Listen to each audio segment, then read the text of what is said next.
Hello guys, another day, another gala. For today's video, we're going to Lignano, Sabia de Oro. It's 96 kilometers from our house. Bayad muna ng toll gate. 7.80 euro din ang binayaran namin. Pag i-convert mo sa peso, 546. Ang mahal. Ayan nga, na-traffic pa. After 1 hour and 20 minutes, nakarating na rin. Pagkarating namin dito, naghanap kami ng coffee shop para magkape. Kasi nga, coffee is life.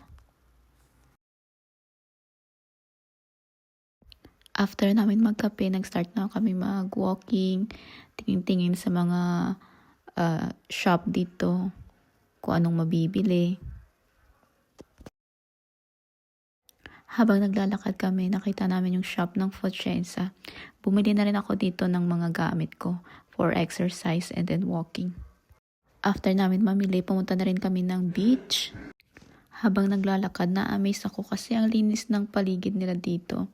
Sabi ko sa kanya, video mo ako para may remembrance naman.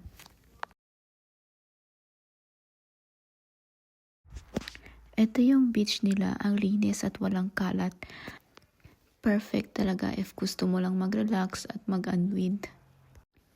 Because sometimes, all we need is a simple time for ourselves. Kaya if ever you're here in Italy, don't miss visiting Lignano, Sabia de Oro.